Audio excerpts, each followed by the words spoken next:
Hai, selamat datang kembali di Medisolindo.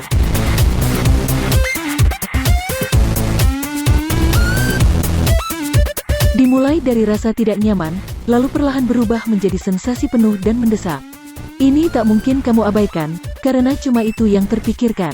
Dan karena putus asa, kamu akhirnya mulai berburu dan mencari kamar mandi, sampai akhirnya...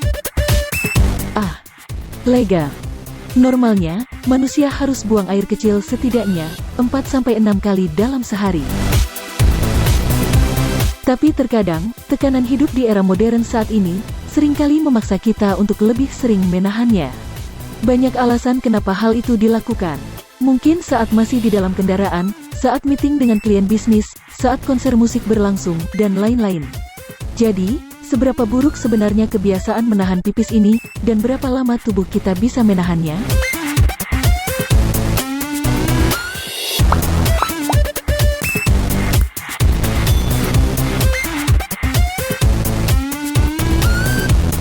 Ini adalah cara kerja kandung kemih.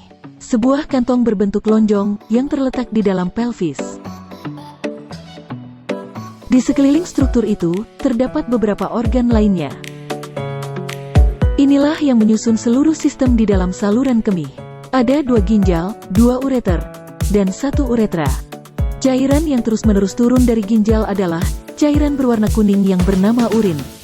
Ginjal membuat urin dari campuran air dan hasil limbah tubuh, kemudian menyalurkan cairan tak berguna itu ke 2 saluran berotot yang bernama ureter. Ureter lalu membawa cairan tersebut turun ke organ berongga yang disebut kandung kemih. Dinding organ berotot ini terbuat dari jaringan yang bernama otot detrusor yang berkontraksi saat kandung kemih penuh sehingga akan mengembang mirip seperti balon. Katup sphincter uretra internal akan terbuka secara otomatis saat urin dikeluarkan. Saat kamu ingin menahan pipis, kamu sebenarnya sedang menahan katup sphincter uretranya agar tetap tertutup. Dan kalau kamu ingin melepaskannya, otak kamu akan memerintahkan untuk membuka katupnya. Tapi bagaimana kamu tahu kapan saatnya harus pipis dan kapan harus menundanya? Di dalam lapisan otot detrusor, terdapat jutaan reseptor regangan yang akan terangsang jika kandung kemih mulai terisi dan penuh. Reseptor-reseptor ini akan mengirim sinyal melalui saraf ke sumsum tulang belakang di area sakrum. Sinyal refleks kemudian dikirim kembali ke kandung kemihmu, sehingga membuat otot detrusornya sedikit berkontraksi dan memberikan tekanan terhadap kandung kemih, sehingga kamu mulai merasakan sensasi penuh. Otak kamu bisa melawan jika saat itu belum tepat untuk pipis. Dengan cara, otak akan mengirimkan sinyal lain untuk membuat sphincter uretra eksternalnya berkontraksi.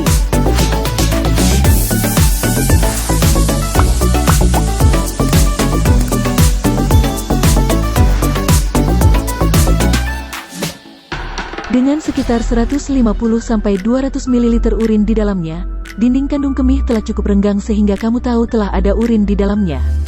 Jika ada 400-500 ml urin, tekanannya akan mulai membuatmu tak nyaman. Kandung kemihmu bisa terus merenggang sampai titik tertentu. Di atas 1000 ml, kandung kemih bisa saja pecah. Umumnya, orang akan mengompol sebelum itu terjadi. Tapi pada kasus yang langka, misalnya pada orang yang tidak ada rasa ingin pipis, kandung kemih bisa pecah dan harus segera dioperasi. Tapi pada keadaan normal, saat kamu memutuskan untuk pipis, otak akan menghentikan pengiriman sinyal ke sphincter uretra eksternal, sehingga akan membuatnya rileks dan kandung kemih pun menjadi kosong setelah proses pipis selesai. Sphincter uretra eksternal adalah satu dari banyaknya otot-otot di dasar pelvis yang menyokong uretra dan leher kandung kemih.